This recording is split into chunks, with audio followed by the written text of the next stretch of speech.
আজিৰ আমাৰ বিষয়টো হৈছে মান নিৰূপণৰ প্ৰকাৰ। মান নিৰূপণ বা এছেছমেণ্টক বিভিন্ন প্ৰকাৰত ভাগ কৰা হয়। আজি আমি মেইনলি উদ্দেশ্য বা পাৰ্পজৰ ওপৰত ভিত্তি কৰি মান নিৰূপণক কি ভাগত ভাগ কৰিব পাৰি সেই বিষয়ে আলোচনা কৰিম। এই ক্ষেত্ৰত মান নিৰূপণক মূলতঃ চাৰিটা ভাগত ভাগ কৰিব পাৰি। সেইকেইটা হৈছে পূৰ্বাভাসসূচক বা পূৰ্বানুমান মান নিৰূপণ, যিটোক আমি ইংৰাজীত প্ৰগনষ্টিক এছেছমেণ্ট বুলি কওঁ। ছেকেণ্ডটো হৈছে নিৰ্ণায়ক বা নৈদানিক মান নিৰূপণ বা ডায়েগনষ্টিক এছেছমেণ্ট। তৃতীয়টো হৈছে গঠনাত্মক মান নিৰূপণ বা ফৰ্মেটিভ এছেছমেণ্ট। আৰু 4 নম্বৰ প্ৰকাৰটো হৈছে একত্ৰীকৰণ বা সংক্ষিপ্ত মান নিৰূপণ বা ছামেটিভ এছেছমেণ্ট। উদ্দেশ্যৰ ওপৰত ভিত্তি কৰি কৰা মান নিৰূপণৰ এটা ভাগ হৈছে পূৰ্বাভাসসূচক বা পূৰ্বানুমান মান নিৰূপণ।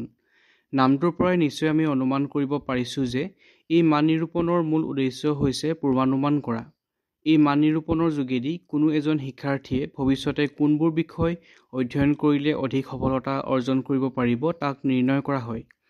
এই মান নিৰূপণৰ যোগেদি ছাত্ৰ-ছাত্ৰীৰ মানসিক ক্ষমতা বা বৈশিষ্ট্য আদি নিৰ্ণয় কৰা হয় আৰু ইয়াৰ যোগেদি ছাত্ৰ-ছাত্ৰীয়ে ভৱিষ্যতে কেনেধৰণৰ বিষয়ত অধিক ভাল ফল কৰিব পাৰিব, কৃতকাৰ্যতা লাভ কৰিব পাৰিব সেই বিষয়ে ভৱিষ্যতবাণী কৰা হয়। দ্বিতীয়টো ভাগ হৈছে নৈদানিক বা নিৰ্ণায়ক মান নিৰূপণ বা ডায়েগনষ্টিক এছেছমেণ্ট। এই মান নিৰূপণৰ যোগেদি ছাত্ৰ-ছাত্ৰীয়ে শিক্ষাৰ বিভিন্ন স্তৰত নানান সমস্যা সমাধান কৰাত কেনেধৰণৰ কি সুবিধা অসুবিধা পাইছে, এই ক্ষেত্ৰত কি ভুল ত্ৰুটি হৈছে সেইবোৰ বিচাৰি উলিওৱা হয়। ক'বলৈ গ'লে এই নৈদানিক মান নিৰূপণৰ যোগেদি ছাত্ৰ-ছাত্ৰীৰ সবলতা দুৰ্বলতাবোৰ নিৰ্ণয় কৰা হয় আৰু সেইবোৰ প্ৰয়োজন সাপেক্ষে আঁতৰ কৰিবৰ বাবে নানান উপায়ো হাতত লোৱা হয়।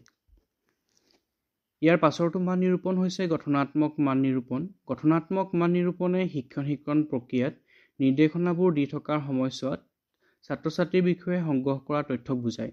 যেতিয়া ছাত্ৰ-ছাত্ৰীক কোনো এটা বিষয় শিকোৱা হয়, তেতিয়া সেই শিকাই থকা সময়ছোৱাতে মানে প্ৰচেছটো চলি থকাৰ সময়ত ছাত্ৰ-ছাত্ৰীয়ে কিমান কি শিকিব পাৰিছে, কিমান জ্ঞান আহৰণ কৰিব পাৰিছে, শিক্ষকে সেই বিষয়টোক লৈ ব্যৱহাৰ কৰা কৌশল কিমান কামত আহিছে সেই বিষয়ে জানিবৰ বাবে এই মান নিৰূপণ ব্যৱহাৰ কৰা হয়।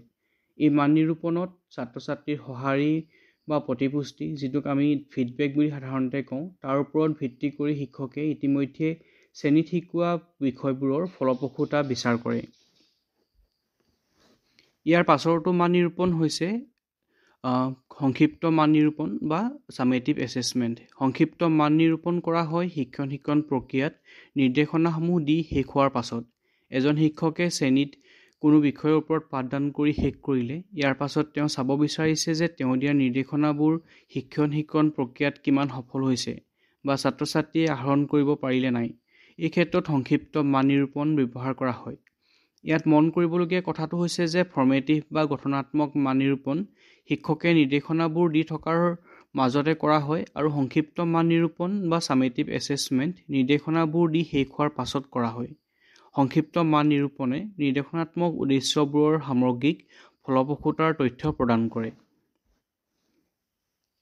গতিকে এইকেইটাই আছিলে উদ্দেশ্যৰ ওপৰত বা পাৰ্পজৰ ওপৰত ভিত্তি কৰি কৰা মান নিৰূপণৰ 4টা মূল প্ৰকাৰ। Thank U.